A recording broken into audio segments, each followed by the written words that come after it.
जी बेटा, तो आज का हमारा टॉपिक क्या है?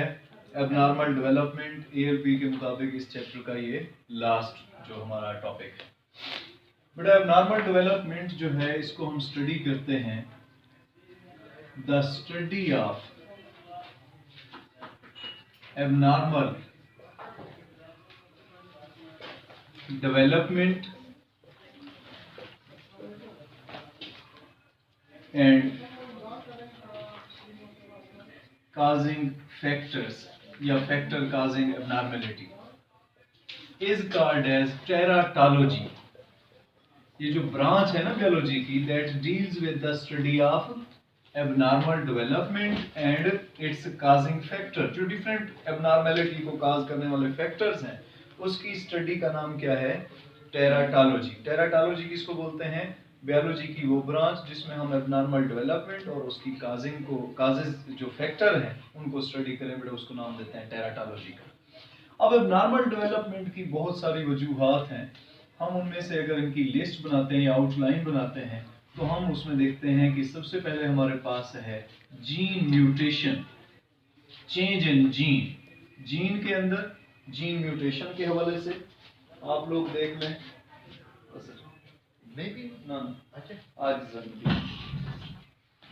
अच्छा जी, जीन म्यूटेशन। उसके अलावा बेटा हमारे पास जो नेक्स्ट है वो है क्रोमोसोमल एब्रेशन। क्रोमोसोमल एब्रेशन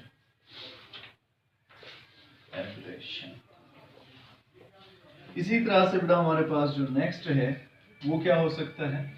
वो कुछ एनवायरमेंटल फैक्टर्स हैं।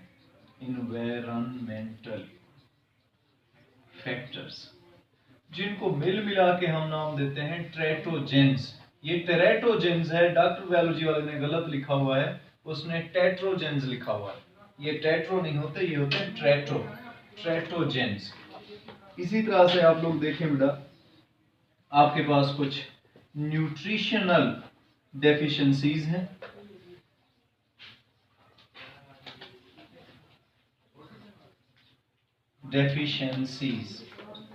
और इसी तरह से 5वें नंबर पर आपके पास हैं metabolic defects etc।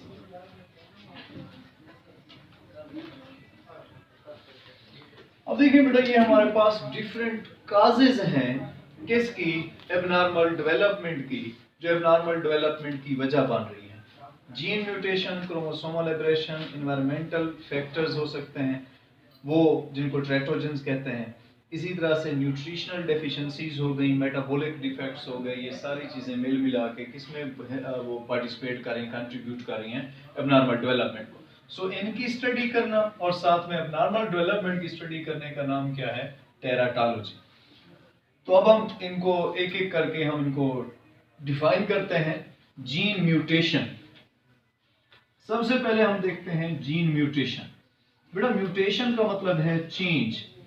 Change in the gene, change in the DNA is called as mutation. अब अगर वो जीन के अंदर म्यूटेशन आ रही है तो फिर वो क्या है? जीन म्यूटेशन है। अब जीन म्यूटेशंस आ जाती हैं, जीन चेंज हो जाते हैं, सम टाइम वो फिर कुछ डिजीजेस काज करते हैं। और इसके लिए हमारे पास एग्जांपल है जैसे कि हीमोफीलिया। हीमोफीलिया एक बीमारी है। ऐसी बीमारी है कि जैसे आम तौर पर हमें अगर कोई वुंड होता है, जख्म होता है, इंजरी हो, ब्लीडिंग शुरू हो जाती है उस जख्म से, लेकिन उसके कुछ टाइम के बाद वहां पर क्लाट बन जाता है और ब्लीडिंग का प्रोसेस स्टॉप हो जाता है। लेकिन जिस बंदे को कौन सी बीमारी हो? हीमोफीलिया हो, उस बंदे के अंदर ये होता है कि छोटी सी इंजरी भी अगर हो जाए तो उसकी ब्लीडिंग नहीं रुकती, उसमें क्लाट कोई नहीं बनता, क्योंकि उसमें एक क्लाटिंग फैक्टर है वो नहीं होता मौजूद। क्लाटिंग फैक्टर का मतलब क्लाटिंग प्रोटीन नहीं होता। अब प्रोटीन नहीं होगा, क्लाट नहीं बनेगा, तो छोटी सी इंजरी से उसकी समटाइम डेथ भी हो सकती है। इस डिजीज का नाम क्या है? हीमोफीलिया है। सो हीमोफीलिया एक बीमारी है कि इसका जो अलील है, जीन है, इसका जो जीन है बेटा वो कौन होता है? इसका जीन आमतौर पर रिसेसिव होता है। इसका रिसेसिव जीन है। अब देखना ये कि जीन जो किसी बीमारी की वजह बन रहा है वो आया कि रिसेसिव है या फिर वो डोमिनेंट है। इसी तरह से ये देखना है कि वो जो जीन एक पेयर है वो आया कि होमोजाइगस है या फिर हेट्रोजाइगस है। ये दोनों बातें भी देखनी है।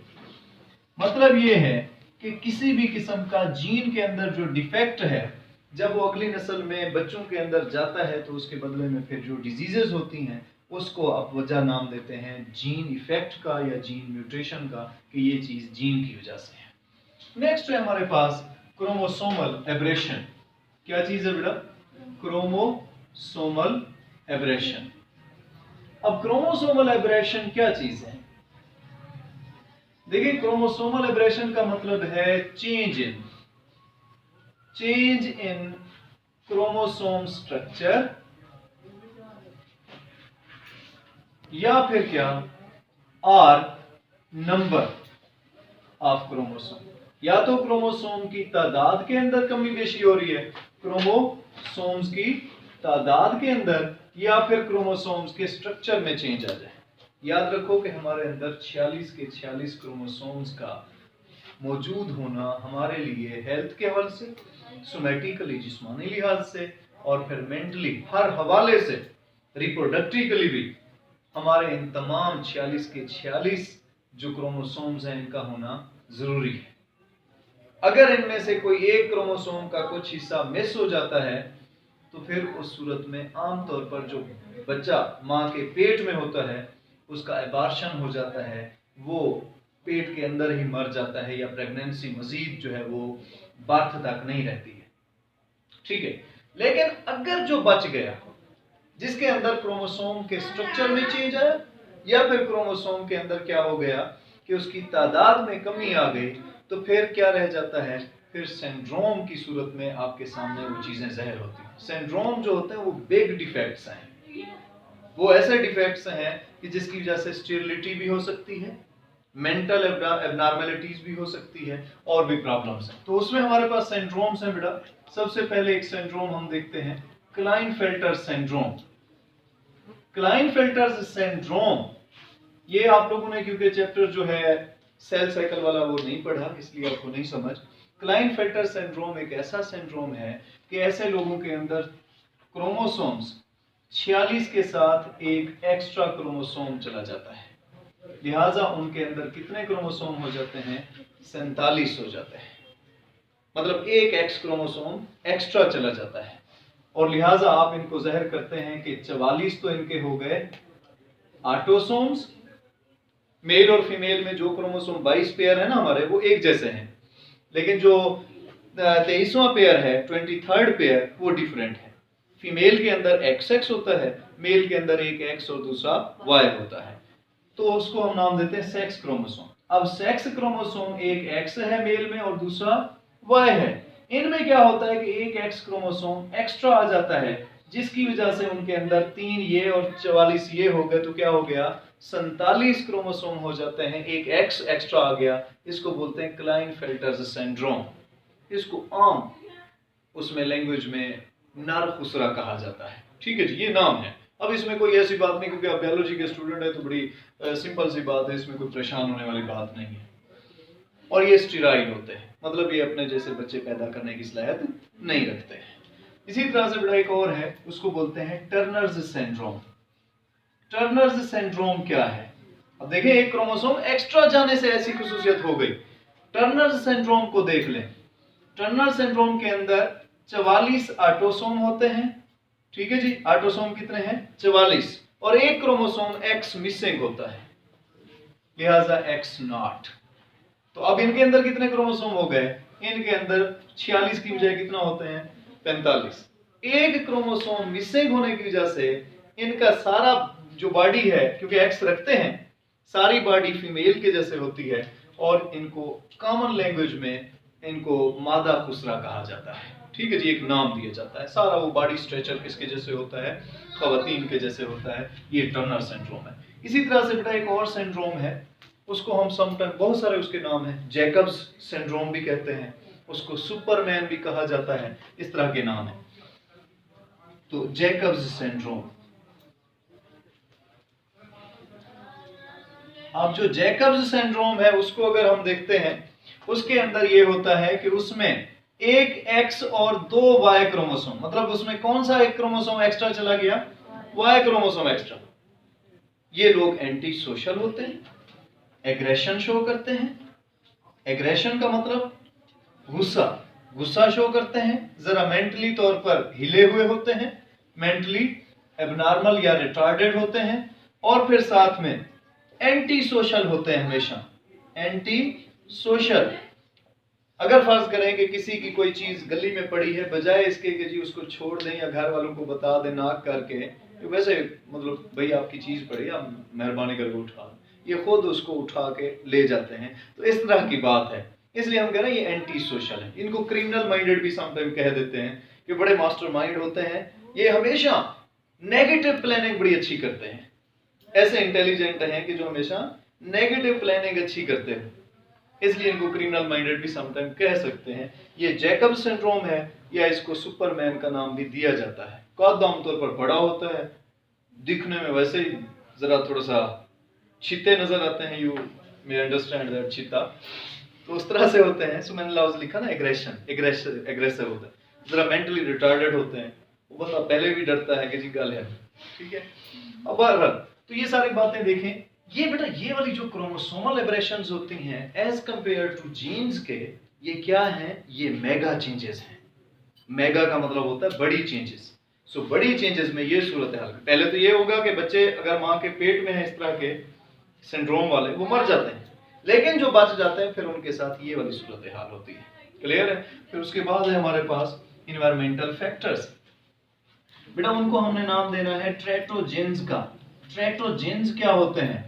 देखिए ट्रेटोजेंस का मतलब है the set of all the environmental characteristics contributing, या कंट्रीब्यूशन जो कर रहे हो किसमें, एबनॉर्मल डेवलपमेंट में, उन तमाम को जिनका कौन सा इफेक्ट हो, आप बोलेंगे teratogenic effect. Teratogenic effect is a abnormality causing effect. जो एबनॉर्मेलिटी काज करने वाले तमाम मिलजुल के फैक्टर्स हैं वो सारे क्या कहलाते हैं, वो ट्रेटोजेंस कहलाते हैं। मसलन है जी हमारे पास आयोनाइजेशन काजिंग करने वाली एक्स रेज होती हैं। एक्स रेज, बेटा एक्स रेज जो होती हैं, ये एक्स रेज क्या करती हैं, ये आयोनाइजिंग इफेक्ट रखती हैं, बॉडी के ऊपर जाती हैं और उसके अंदर म्यूटेशन काज कर देती हैं। तो ये इन्वायरमेंटल इफेक्ट हो गए। खास तौर पर किस पे इफेक्ट करती हैं, जब बार बार हम लोग एक्स रेज को एक्सपोज होते हैं, हमारी बॉडी बार बार एक्सपोजर होती है उसकी जानिब एक्स रेज का, तो एक्स रेज खास तौर पर जो जर्म सेल्स होते हैं, उन जर्म लाइन सेल्स को क्या करती है, ये डैमेज करती है। खास तौर पर जो जर्म लाइन सेल्स हैं, ये उनको क्या करती है, इफेक्ट करती है। ये आप लोग बताते हैं ट्रेटोजेंस के बारे में। इसी तरह से अब हमने बात की न्यूट्रिशनल डेफिशिएंसीज। अच्छा, न्यूट्रिशनल डेफिशिएंसीज भी इन्वायरमेंटल फैक्टर्स में आ सकते हैं। जो मुतलका विटामिन्स हैं, मिसाल के तौर पर माँ है, प्रेग्नेंट है, उसके अंदर बेबी जो है वो अंदर मौजूद है और उसको विटामिन्स ए की कमी हो रही है या मुख्तलिफ विटामिन्स नहीं मिल रहे हैं, फोलिक एसिड की कमी हो रही है, तो साफ बात है उस बेबी के ऊपर भी उसका क्या पड़ रहा है, इफेक्ट पड़ रहा है, और उस इफेक्ट की वजह से भी उसके अंदर एबनॉर्मेलिटीज आ सकती है। समटाइम्स जहरीली चीजें बॉडी के अंदर जमा हो जाए, कोई जहर वाली चीज, जहर पॉइजन, वो चीज कोई खा लेते हैं, टॉक्सिक चीजें, तो उसका भी साफ बात है फिर इफेक्ट होता है बॉडी के अंदर, और उसकी वजह से भी क्या होता है, ट्रैटोजेनिक इफेक्ट और एबनॉर्मल डेवलपमेंट हो सकती है। बेटा हम आगे बढ़ते हैं, मेटाबॉलिक डिफेक्ट्स की बात करते हैं। देखिए मेटाबॉलिक डिफेक्ट्स का मतलब ये है कि इसमें मेटाबॉलिकली का मतलब है कि मेटाबॉलिज्म डिस्टर्ब होती है माँ के पेट में, और जो बेबी होता है वो फिर नॉर्मल स्ट्रक्चर से डेविएट कर जाता है। वो नॉर्मल स्ट्रक्चर से डेविएट का मतलब इनहराफ कर जाना। एक सीधी लाइन में हम चल रहे हैं, अचानक से मैं मुड़ गया तो आई डेविएटेड, मैंने उस सीधी लाइन से डेविएट कर लिया, मुड़ गया। इनहराफ का मतलब है अपनी एक मुतलका सीधी लाइन से साइड पे हट जाना, ये क्या कहलाता है, डेविएशन। सो वो डेविएट हो जाता है। मसलन जो स्ट्रक्चर्स हैं वो एक एक्स्ट्रा चले जाना, बन जाना, या एक स्ट्रक्चर का कम हो जाना, ये सारी चीजें मिल मिला के क्या कहलाती हैं, डेविएशन। मसलन अब हम देखते हैं, एक है हमारे पास हेक्साडेक्टाइली, उसको कहते हैं हेक्साडेक्टाइली। ये क्या चीज है हेक्साडेक्टाइली? डेक्टाइल कहते हैं उंगलियों को, हेक्सा मीन 6, वैसे 5 उंगलियां होती है नॉर्मली तौर पर। पॉलीडेक्टाइली इसको कहते हैं कि बाजुकात उंगलियों का ज्यादा हो जाना। तो बाज़ औक़ात 5 की बजाय 6 हो जाना और बाज़ औक़ात 5 की बजाय 4 हो जाना, ऐसे भी होता है। तो ये क्या है, पॉलीडेक्टाइली में से कम हो जाना किसी चीज का, उंगलियों का 5 से, पेंटाडेक्टाइली है ना 5 का होना, पेंटाडेक्टाइली से बढ़ जाना या पेंटाडेक्टाइली से कम होना। बाज़ औक़ात मैंने कहा जो नॉर्मली हम देखते हैं ना कि 6 होती हैं, तो 6 हो तो उसको क्या बोलते हैं, हेक्साडेक्टाइली।